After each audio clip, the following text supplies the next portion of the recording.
Hello, hello. Hey, hey. Hi there.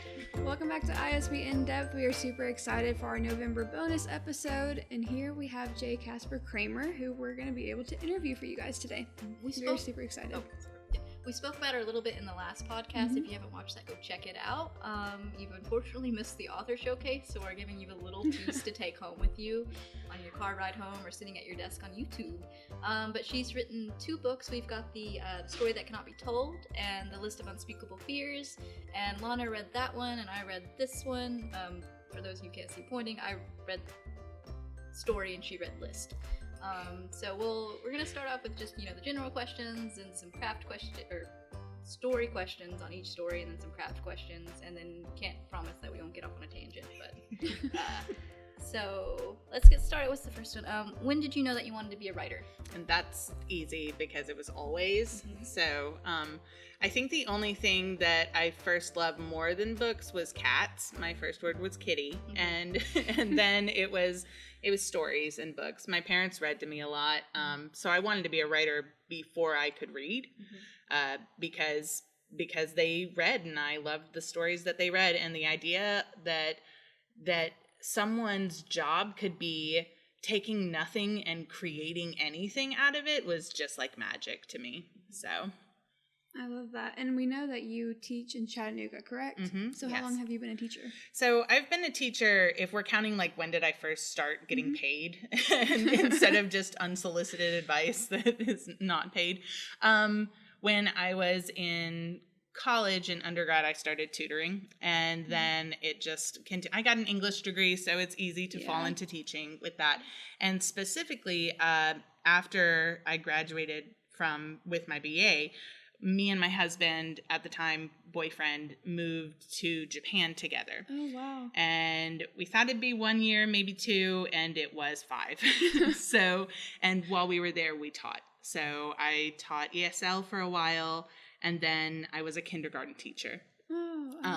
Yeah, it was amazing, and I was so tired all the time, but I loved it so much. And then I came back to the States and went to grad school and started teaching college, and I've been doing that since, I don't know what year I'm on, maybe 7 years of teaching college now, maybe.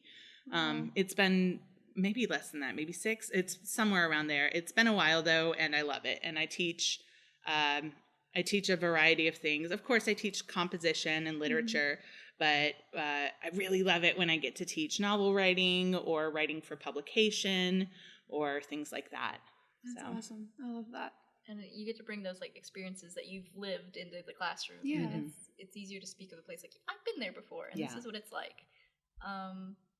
Man, I can't imagine going from tutoring college kids in literature to being like, hey kiddos, we're going to learn English today. And you said a lot of them, because it's an international school, didn't speak the language. So it's interesting. And does that ever maybe subconsciously come up in your writing when you're picking and choosing how to explain things and stuff like that? Because you've had to start from scratch, literally. Yeah. I mean, definitely I try to be, sometimes people explain my writing as the nice word is clear. The word that can be construed as last night is simple. But I think the way that I write is usually really understandable for people, and that's probably part of having lived in a foreign country and wanting to make sure that what you're saying comes across to the person that you're talking to, because if it doesn't, then what's the point of trying to communicate? So I'm not the sort of person that's pulling out the thesaurus and trying to find huge words to represent whatever I'm talking about. For me, it's more a matter of what sounds pretty and what tonally works for the book and what is going to make what I'm trying to say clear. So yeah, that's an interesting question, but probably part of it subconsciously. Well, when I was reading, because I know these are middle grade/tween books, but I was reading it as a 26-year-old adult, and I could see how people would say maybe it's simple, but it is clear, and that way you can not so much focus on the wording, but you can focus on the story. And as an adult, I thoroughly enjoyed the story, and I felt like I was listening to a kid talk, or tell, especially the Elena stories. So I think it comes across really well. And I will say too, so an interesting fact about my books is I wrote story as an adult novel, and it's actually published as an adult novel in Germany. Ooh. With no changes to content or language or anything. Well, of course, language, it's a different language, but but in terms of like changing, to make it more adult sounding or whatever, it's not. Yeah. So sometimes people call them crossover because of that, because I think thematically and topic wise and character wise, I feel like any age can probably get something out of it, but the reading level language is in a place that I think kids can understand. And to be honest, I don't actively do that. It's just my voice. So yeah, well, I can definitely see that all ages can kind of see themselves in the characters. I know we'll get into it later on in some of the questions I have for you, but like I saw a lot of myself in the list of Unspeakable Fears. So I definitely can see how your characters and your writing definitely translate across generations for sure. That's a big compliment. Thanks. Of course, you're welcome. So what's the best piece of advice you ever received? It doesn't have to be writing advice, just advice. But well, I will. The one that I come back to the most, and it is writing related. So when I was a kid, Andre Norton, do either of you know Andre Norton, an old sci-fi fantasy writer? Off the top of my head, no. So she was really important in like the early years of sci-fi and fantasy, and she was one of the first women who was doing this and publishing in it, and changed her name legally to Andre so that the stigma would be gone of her being a woman. And my father loved her, and he would read her books to me when I was a kid. And then we found out that she had a library I think it was in Murfreesboro. It was called the High Halleck Library. And we went to the opening of the library, and he took me, and I was, maybe 10 or 12, maybe. And I got into line to meet her, and I'll never forget, because there were all these adults, old fans of hers, like my dad's age, all lined up. And when she saw that I was in the line, she skipped me to the front in front of all the adults. And she took the longest time to talk to me about stories and storytelling and writing. And I remember her telling me a story about thimbles and how she was doing research and how important research was to her fantasy and to her fiction. And she was doing research, and she found, she discovered that thimbles were sometimes used in marriage proposals back in the day. And that bit of research that she had done turned into a really important part of her book. And to me, in my kid brain, like this one piece of advice just became so integral to who I was as an author. And over the years, I'm sure I don't remember exactly what she said. And I'm sure my telling of the story has blurred with reality over time, as all creative nonfiction and nonfiction does. But for me, I take that as the smallest thing can be the building block for your whole masterpiece, for whatever world you're creating. And research has become really integral to me in my process because of that, because those tiny details, the thimbles, can add up to something huge. Wow. So that's awesome. That's my Andre Norton story. I love it. I researched her so much in grad school. I was totally just a fangirl. So is she still living? No, she is gone. I was gonna say, I was like, she would be so happy. I know. Yeah, she's gone, and the High Halleck Library is gone. But yeah, I just admire her because she broke into the genre before most women were even thinking they could write that kind of stuff. So, but sci-fi was started by a woman, right? Very true. Yeah, we've been there from the beginning. So to move on to the stories, and hopefully there might be minor spoiler alerts because we've read the book. She's wrote the book. So if you want, is it possible for you to like do a timestamp on YouTube, maybe in the comments, in case they can skip the spoiler parts, Ben? That's fine. Yeah, I can do that. Okay, so we can. I'll start with they'll be in the YouTube comments and skip people's. Okay.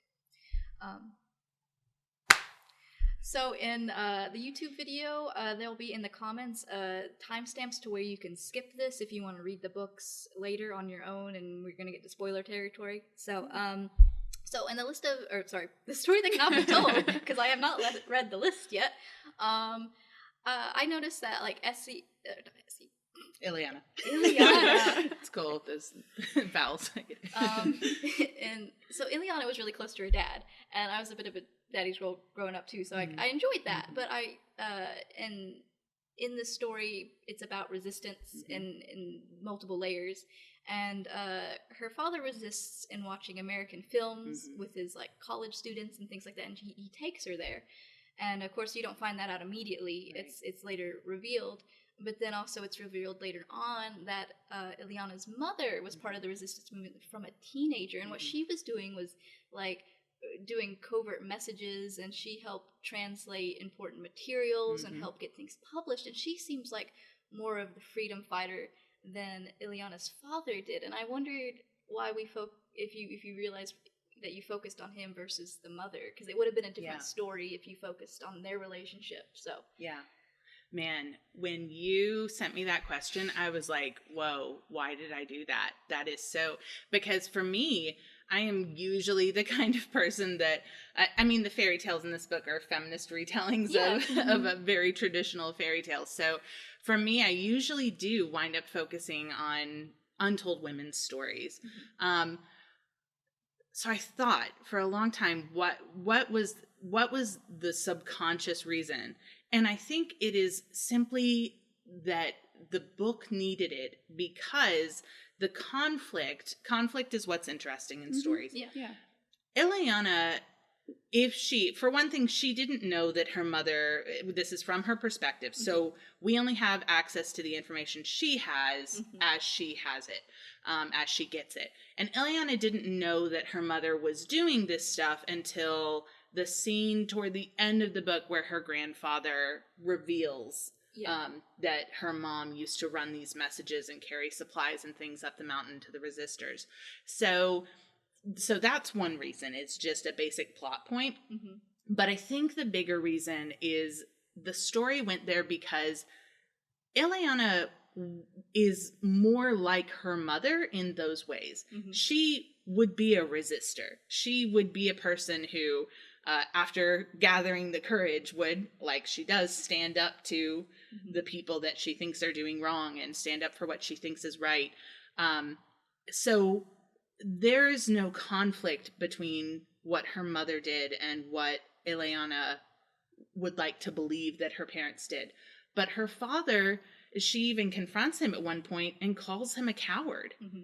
And that way of like her trying to figure out how to reconcile that she loves her father deeply, but she's sort of ashamed of how scared he is. And that's the more interesting story, I think, is her finding a way to see that in his own way he was resisting, in his own way, perhaps even the way that he was resisting by keeping his family safe allowed her mother's resistance to happen. And I think that's something Ileana comes to realize throughout the book. But if it was just a focus on her and her mother, I think that story wouldn't be there. The conflict wouldn't be there. She would agree with what her parents were doing, and that's not interesting when people agree with each other. So that's a really good point, actually. Me as a reader, I liked the idea of her father's resistance was everyday resistance that most people would have been comfortable with doing. I don't know if I personally would have been like, let's ferry food and messages to these people, but I'll sit down to watch an American movie if no one's around, you know. So I think, and in another talk for people who haven't listened to the other talk, you mentioned that you think part of the resistance movement was because people had access to Western media through VHSs, and that's what's pushed people to kind of gather together. So yeah, and those small acts, that daily resistance, like you said, we can't all we are not all in a position where we can go out and protest in the streets, because if we, maybe you work for somewhere where you would lose your job, and then you lose your insurance, and then you lose your housing and your family, right? It's not realistic for everyone to do that kind of active, dangerous sort of resistance, no matter what situation you're in. But the everyday resistance in the face of things like oppression and fascism, it's just as important.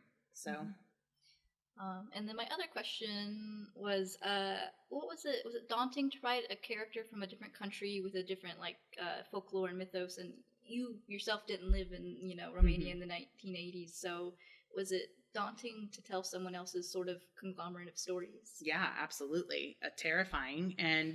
And sometimes people even ask me, like, whose stories are we allowed to tell? And am I allowed to tell this story? And I do not have an answer. I will tell you that I am morally okay with it, because with the story that I have told, because I worked very, very closely with my Romanian friends who inspired this book, and who many of the fictionalized stories in this book are retellings from their own experiences and lives, and I took their notes to heart. I was very open to changing things that they thought were appropriate or inappropriate. I did tons of research, so I feel okay with what I did. Especially because one of my friends, I'll never forget, told me when I sort of breached it with her, and I was like, is it okay that I'm telling your family stories? And she had been talking to her grandmother and her parents and remembering things that had happened so she could tell me more. And she said, of course, because if you don't, who's going to? They weren't writers, and she was like, the stories will be gone. So for me, I am happy to do that. But it was daunting. And my advice for anyone who's writing about anything outside of your own specific culture is to do your work, do your research, and get sensitivity readers, as many as you possibly can, and take their advice. So is that because I know you had your own sort of sensitivity readers to your friends in that case, but does your publisher also provide that, or is that something you extra have to ask for? So it depends on the book. With story, I was fortunate that I had really, really close friends that worked with me while I was drafting and revising and through the whole phase, the whole process. With list, though, my publisher paid for sensitivity readers. We had in that case specifically, my concern was about my representation of anxiety. I have an anxiety disorder, but my experience is not universal, right? Yeah, exactly. So I wanted to make sure that I was representing a balanced, fair view of anxiety, and I also wanted to make sure that I wasn't giving kids bad advice, because there is advice in the book for Essie. I mean, I'm not telling the reader what to do, but she does receive advice from adults that I am portraying as positive, good advice about how to handle and manage her anxiety. And I wanted to make sure that I had some medical professionals review that advice and say, this is safe to say to children, because I'm not a therapist and I'm not a doctor. So we're going to pause for a second. So it's probably about 15 minutes, isn't it? For the you already looped it. Well, I can just go ahead and lead straight into the list questions. I just was conscious of the camera. I didn't know you looped it. All right. Yeah, we didn't know either, but it's fine. Alrighty, I'll cop again and then we'll be okay. Alrighty, so I did read the list of Unspeakable Fears, and I really did love it. Obviously, I'm a college student, so I constantly have other things going on, but the moments that I did actually sit down and really get into it, I think is when I kind of found myself in it, in little parts as well. But my first question for you is obviously, spoiler alert, but obviously Essie goes to live on the island with her new stepfather. And it's revealed that the stepfather, Dr. Black Creek, lost his wife and daughter. So obviously, Essie kind of sees his daughter as a ghost. There's a little bit of paranormal details in it as well. But at the very end, how come if Dr. Blackcreek couldn't see his daughter's ghost, why did he call her name when Essie was hiding in the office? Yeah, that is also a fantastic question that I spent a lot of time thinking about. So one thing I want to say explicitly is, and I get asked it a lot by readers, is the ghost real or not? Is Catherine real? The answer is yes. Explicitly, definitively, Catherine is a ghost and she is there and Essie sees her. And that's very important for me because I don't want, I did my best, especially by having like Gretchen and stuff not see the ghost, but suspect as well that there's something. I made a point to add that in. And that was a note from a sensitivity reader that I actually followed through on. And that for me was because I did not want there to be any conflation in thinking that Essie's anxiety disorder and mental health was making her hallucinate the paranormal or whatever. Yeah. I didn't want that to exist. The ghost is real. Essie has an anxiety disorder. Those are different things. Yeah. I like that.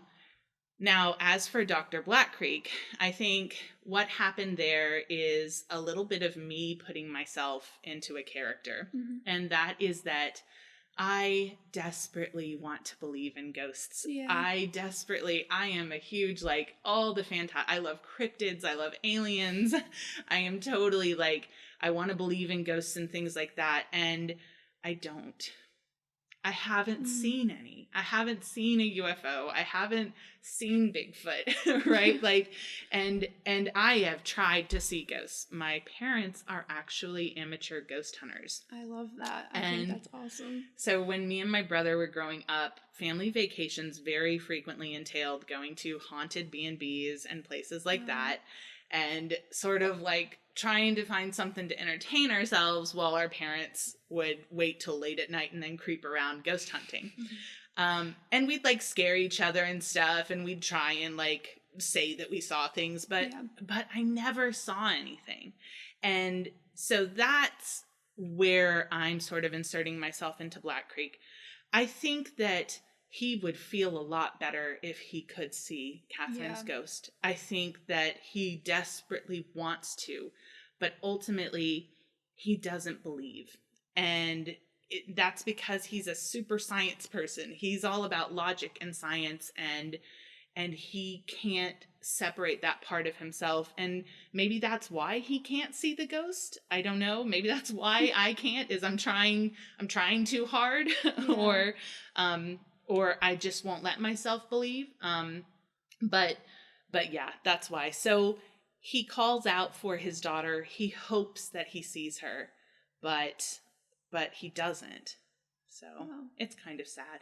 It is kind of sad. I really, like, reading it, I did feel for Blackcreek because you can tell he just truly loved his wife and his daughter. And, you know, he really does want to see her. So when he was given the bell, I was, like, really hoping for him. Yeah. But at the same time, I do think it's a more realistic portrayal. A lot of people don't believe in ghosts, and a lot of us, like you said, do want to, but we don't see it. Yeah. So I think that's very just realistic, and I think that's a nice little detail.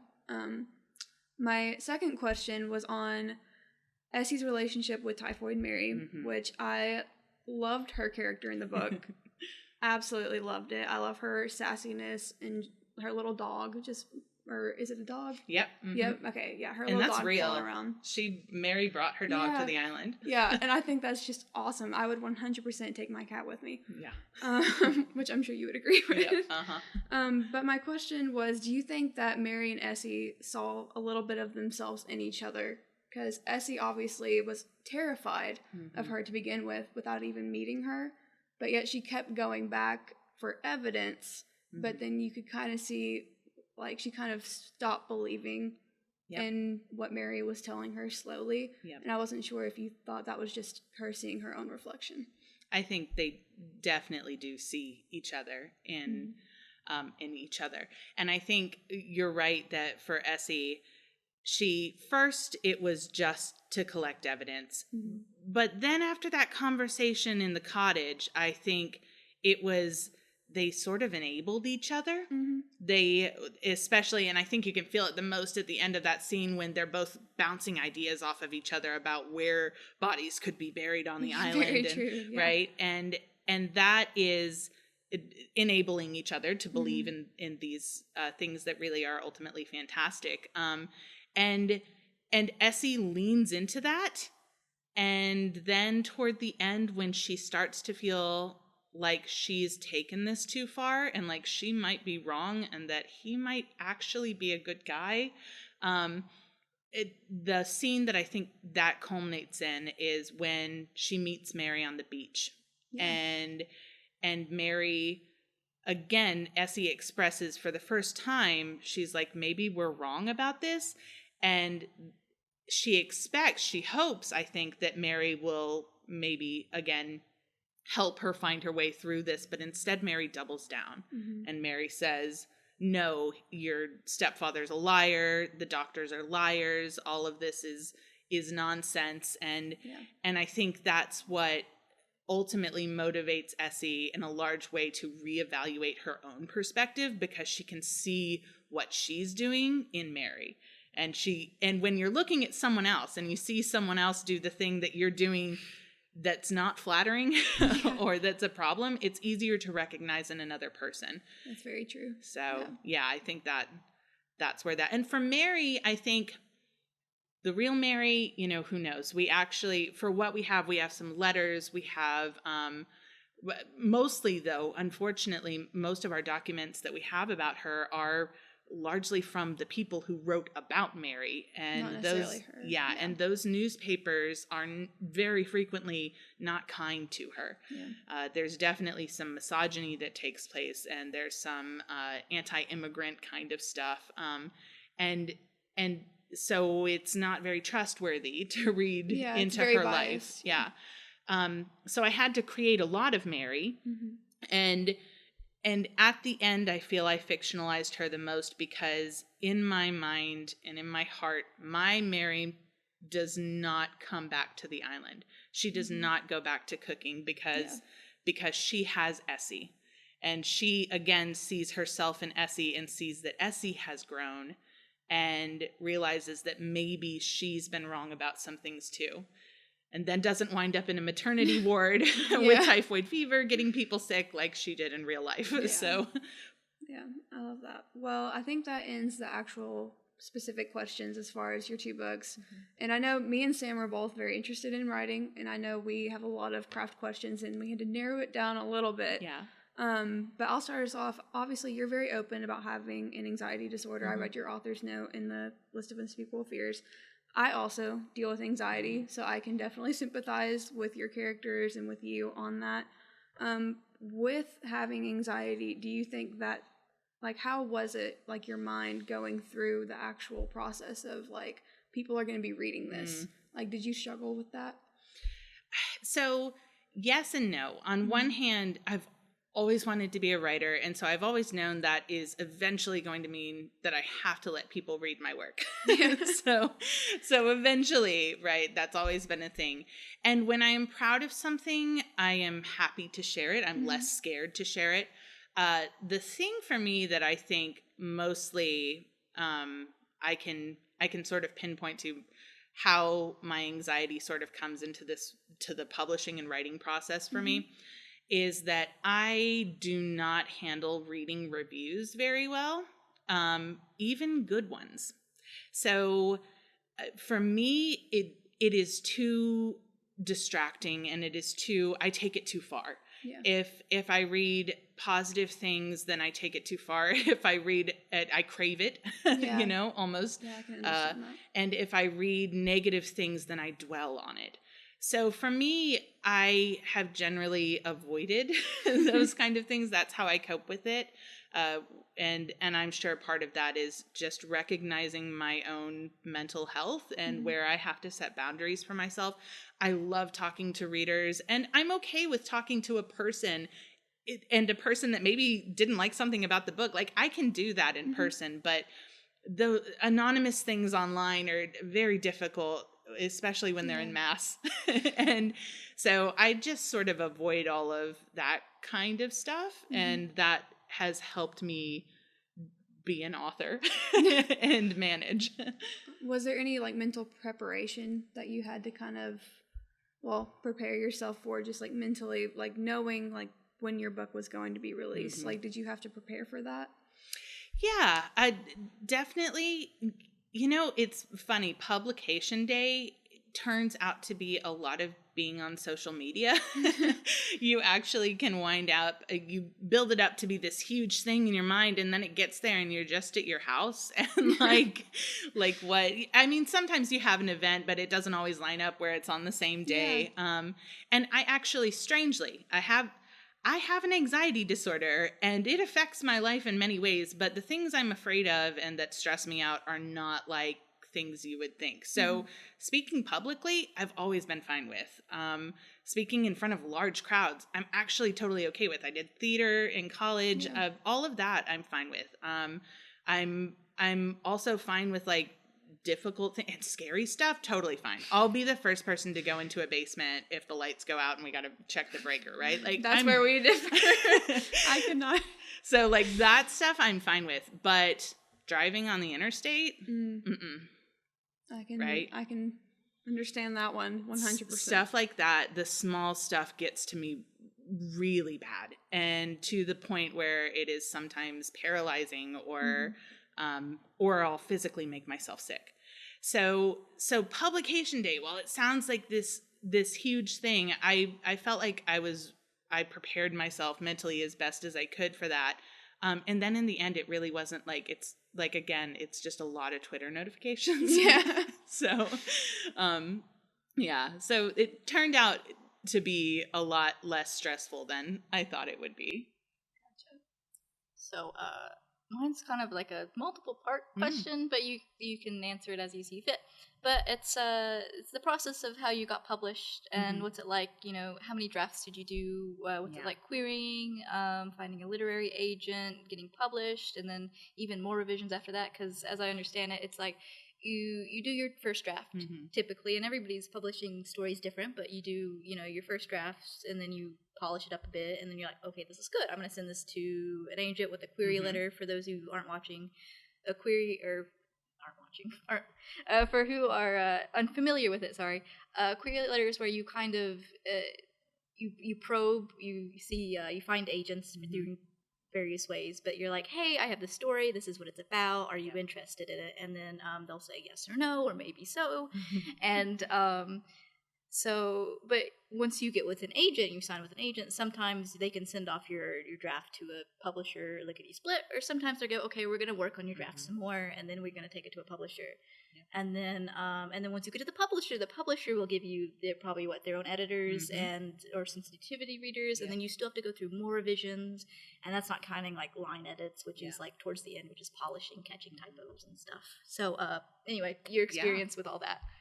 So before I tell the story about the story that cannot be told, that is not a helpful story to new writers. So first I will preface it with, I wrote a lot of books as a kid and as a teenager, and I wrote and rewrote a YA fantasy series for the better part of my life. From the time I was in middle school all the way through college, I just kept rewriting it. And when I was in Japan, living in Japan, I tried to query that book, and I got Dear Author rejections. So that's my preface to tell you that I experienced that, and in the end, it discouraged me enough that I trunked that book, and it's still happily, cozily in the trunk.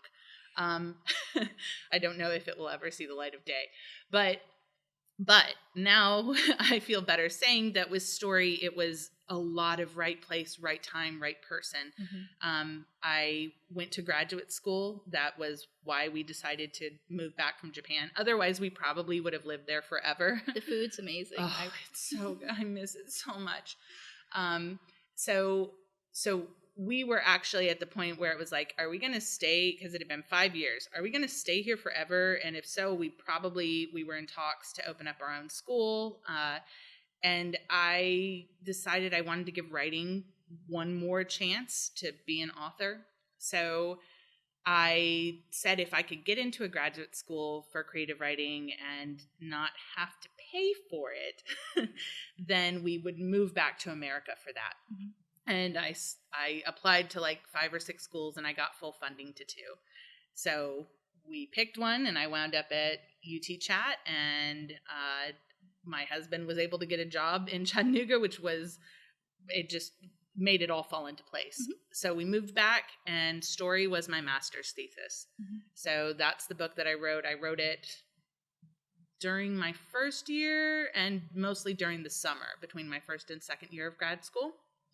And I was just, again, really lucky. I had a fantastic mentor, Dr. Sarah Einstein, and she knew that the book was ready, and when I didn't think it was. And she was like, it's time to submit to agents. And she suggested an agent, and he wanted it. So that's not helpful to anyone.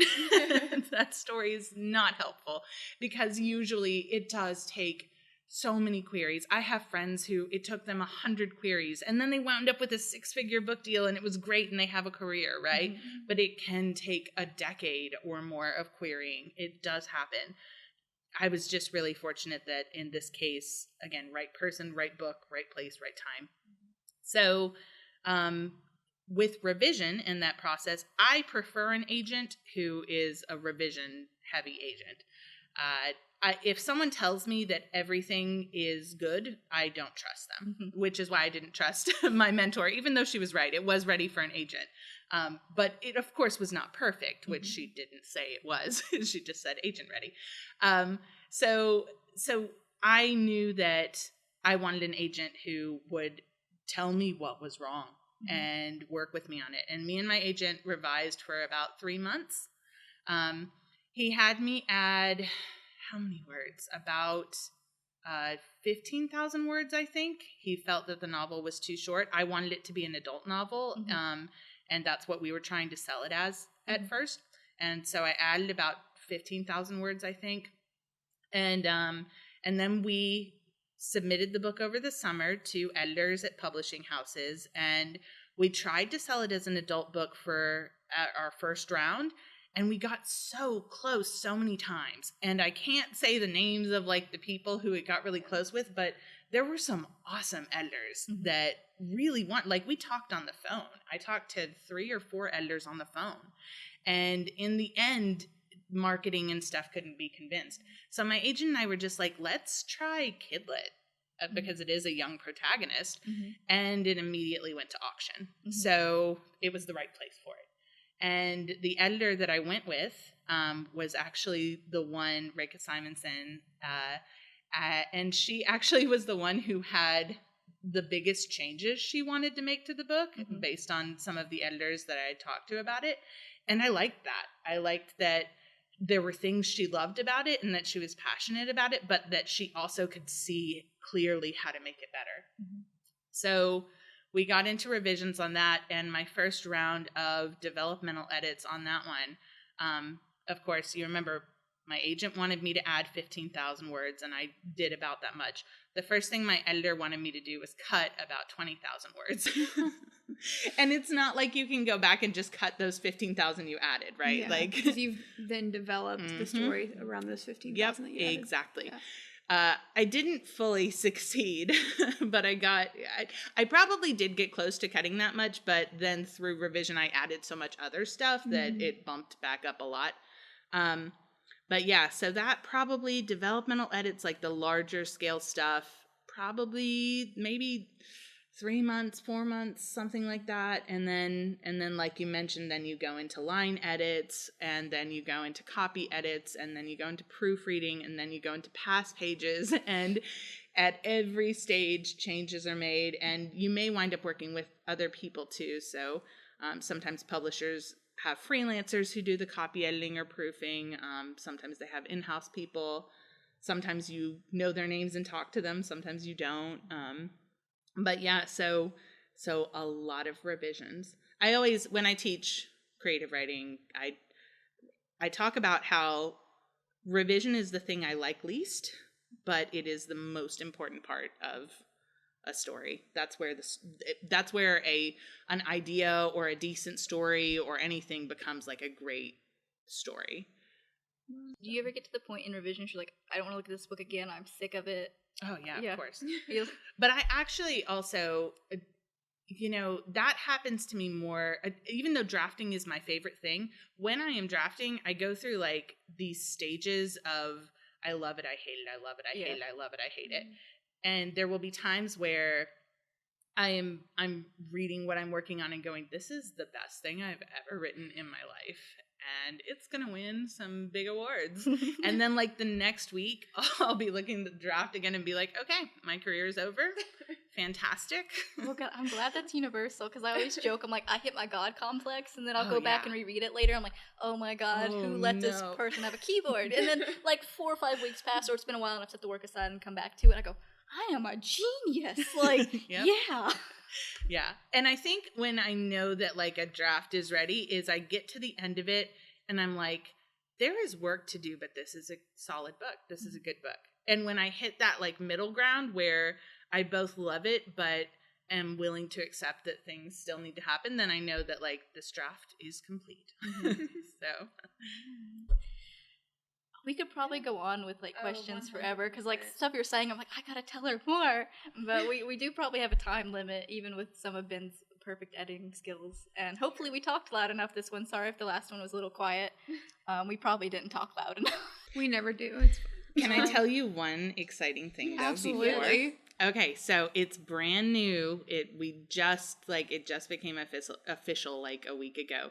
But I do have 2 more books coming out with the same editor. That's awesome. Congratulations. So, awesome. 2024 is called Eyes on the Sky. They're both, again, historical fiction, middle grade.